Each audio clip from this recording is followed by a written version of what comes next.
मध्य प्रदेश की सियासी खबरों का खबरनामा लेकर हाजिर है आपका मेज़बान तारिक हाशमी। खबरनामा में सबसे पहले उत्तराखंड के नए मुख्यमंत्री पुष्कर सिंह धामी का एमपी कनेक्शन। जी हां, पुष्कर सिंह धामी मध्य प्रदेश के सागर जिले में रहे और राठौर खानदान से उनके संबंध पुराने हैं।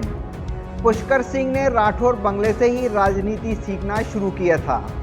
उत्तराखंड के नए मुख्यमंत्री पुष्कर सिंह धामी का एमपी कनेक्शन। पुष्कर सिंह धामी की पढ़ाई सागर हुई। उनके पिता फौज में सागर में रहे और इसी दौरान पुष्कर सिंह धामी राठौर परिवार के संपर्क में आ गए।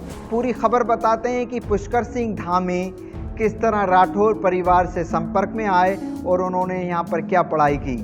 उत्तराखंड के नए मुख्यमंत्री पुष्कर सिंह धामी का सागर और प्रदेश से गहरा जुड़ाव रहा है। उनकी शिक्षा सागर केंद्रीय विद्यालय में हुई। पढ़ाई के दौरान वे राठौर परिवार से जुड़ गए। आरएसएस से भी वो यहीं से जुड़े। पूर्व मंत्री हरनाम सिंह राठौर के घर जाते थे। घर पर आने जाने के दौरान पुष्कर सिंह धामी की दोस्ती हरवंश सिंह राठौर और कुलदीप सिंह राठौर से हो गई।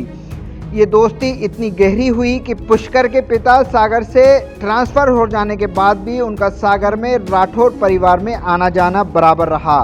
पूर्व विधायक हरवंश सिंह राठौर के साथ वे भोपाल में पार्टी के अनेक कार्यक्रमों में सहभागी रह चुके हैं।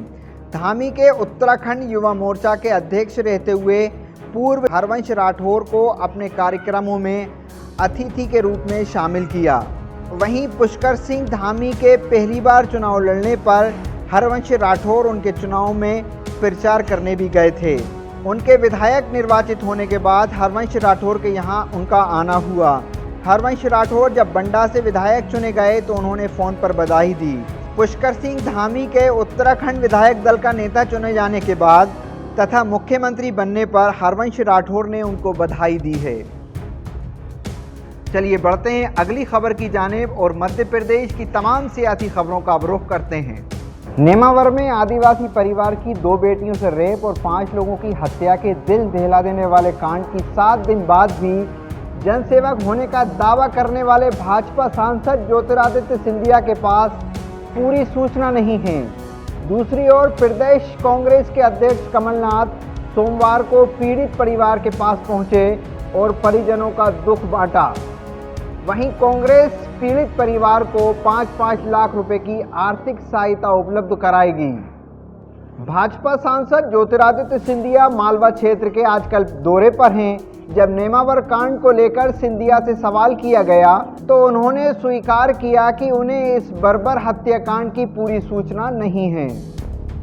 दूसरी ओर कमलनाथ सोमवार नेमावर पहुंचे और पीड़ित परिवार से मुलाकात की। उन्होंने पीड़ित परिवार को हर संभव मदद का भरोसा दिया। कमलनाथ ने हत्याकांड की सीबीआई से जांच कराने की मांग भी की। साथ ही कहा कि पूरे मामले को लेकर पुलिस पर राजनीतिक दबाव है। उन्होंने इस मामले के लिए गैर राजनीतिक नागरिक समिति बनाने का भी सुझाव दिया। गौरतलब है कि 13 मई को सुरेंद्र राजपूत ने अपने भाई वीरेंद्र राजपूत और 2 नौकर और 2 दोस्तों की मदद से आदिवासी परिवार के 5 सदस्यों की हत्या करके अपने खेत में दफना दिया था। 1.5 महीने बाद पांचों के शव पुलिस ने 10-12 फीट की खुदाई करके बाहर निकाला था। सुरेंद्र राजपूत ने हत्या से पहले आदिवासी परिवार की 2 युवतियों से रेप भी किया था। सुरेंद्र राजपूत की भाजपा नेताओं के साथ तस्वीरें भी सोशल मीडिया पर वायरल हुई थीं। सिंधिया ने कमलनाथ के नेमावर जाकर पीड़ित परिवार से मुलाकात करने को राजनीतिक कदम भी बताया और कहा कि कांग्रेस इस पर राजनीति कर रही है।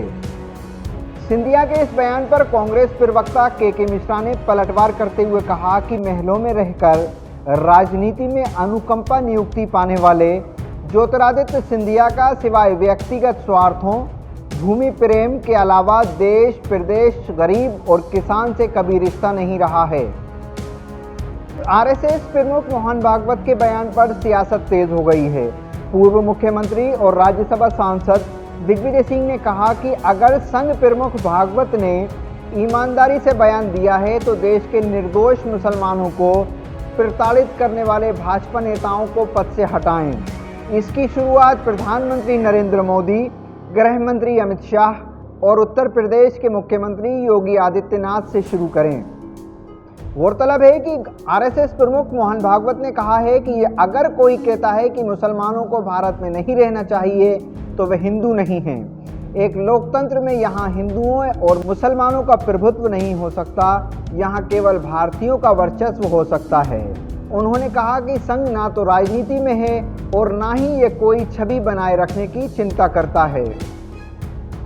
बीजेपी विधायक नारायण त्रिपाठी लगातार अपनी ही सरकार से नाराज चल रहे हैं। अपने बयानों से वे सरकार के लिए लगातार मुश्किलें खड़ी करते रहते हैं। नारायण त्रिपाठी ने अब अपनी ही सरकार के खिलाफ आंदोलन करने की ठानी है। बिजली व्यवस्था और अघोषित कटौती को लेकर नारायण त्रिपाठी प्रदर्शन करेंगे। उन्होंने बिजली कंपनी के प्रबंध संचालक को पत्र लिखकर आंदोलन की सूचना दी है। वे 19 जुलाई को बिजली कंपनी के मुख्यालय का घेराव कर ज्ञापन सौंपेंगे। इसके साथ ही नारायण त्रिपाठी ने विंध्य क्षेत्र के किसानों से बिजली कंपनी के खिलाफ आंदोलन करने का आह्वान भी किया है। मध्य प्रदेश विधानसभा का मानसून सत्र 1 मार्च टल सकता है। इधर सरकार महापौर के सीधे चुनाव कराने के लिए संशोधन विधेयक पेश करने की तैयारी कर रही है। इसके साथ ही महापौर और अध्यक्ष को वापस बुलाने की व्यवस्था भी बहाल हो सकती है। विधानसभा अध्यक्ष गिरीश गौतम ने कहा कि विधानसभा का मानसून सत्र 15 अगस्त के बाद आयोजित होना संभव है। मुख्यमंत्री से चर्चा के बाद जल्द ही तारीखों की घोषणा की जाएगी। ज्योतिरादित्य सिंधिया के समर्थक पंचायत एवं ग्रामीण विकास मंत्री महेंद्र सिसोदिया ने विवादित बयान दिया है। उन्होंने कहा है कि मैंने अधिकारियों से कह दिया था कि नियम तोड़ें या कानून तोड़ो, लेकिन सड़क बना कर दो। सिसोदिया रविवार को गुना से 7 किलोमीटर दूर बजरंगगढ़ में बनने वाली सीसी रोड का भूमि पूजन करने पहुंचे थे। अब इसका वीडियो वायरल हो रहा है। मध्य प्रदेश में नगरीय निकाय चुनाव से पहले शिवराज सरकार बड़ा फैसला लेने जा रही है। प्रदेश में 6,876 अवैध कॉलोनियां नियमित करने के विधेयक को अध्यादेश के माध्यम से जल्दी लागू किया जाएगा। शिवराज कैबिनेट की 6 जुलाई को होने वाली बैठक में इस प्रस्ताव को मंजूरी मिल सकती है। मालवा दौरे के दूसरे दिन राज्यसभा सांसद ज्योतिरादित्य सिंधिया सोमवार को संघ कार्यालय पहुंचे। इससे पहले वे पशुपतिनाथ मंदिर पहुंचे, जहां दर्शन कर पूजा अर्चना की। दर्शन के बाद सिंधिया ने कांग्रेस को डूबता जहाज बताया। पत्रकारों के सवालों का जवाब देते हुए सिंधिया ने कहा कि कांग्रेस जिस रास्ते पर जा रही है, मैं मानता हूं कि जनता के दिल में स्थान पाना तो अलग, जनता ने 2 बार उन्हें जवाब दे चुकी है। कांग्रेस को अब अपना भविष्य खुद खोजना है। सिंधिया ने कहा कि मैं मालवा आया हूं, यहाँ जो कोरोना काल में हमसे अलग हो गए उनके शोक में शामिल होना मेरा दायित्व है। केंद्रीय मंत्रिमंडल में मंत्री बनाए जाने के सवाल पर उन्होंने कहा कि मैं भाजपा का कार्यकर्ता हूं, सेवा भाव के आधार पर काम करता रहूंगा। खबरनामे में आज फिलहाल इतना ही। अपने मेज़बान तारिक हाशमी को दीजिए इजाज़त। अगर आप हमारा ये वीडियो फेसबुक पर देख रहे हैं तो सागर टीवी न्यूज़ के फेसबुक पेज को लाइक कीजिए, और यही वीडियो आप हमारा अगर यूट्यूब पर देख रहे हैं तो यूट्यूब पर जाइए, सर्च कीजिए Sagar TV news STVN India, subscribe कीजिए। सब्सक्राइब करने के बाद जो बेल का ऑप्शन आता है थोड़ा उसको भी टंटनाइए, ताकि हमारा और आपका राब्ता बना रहे, यानी हमारी तमाम खबरों के नोटिफिकेशन आप तक पहुँच जाएँ। अपना दोस्तों, रिश्तेदारों और आसपास के सभी लोगों का ख्याल रखिएगा। बहुत बहुत शुक्रिया।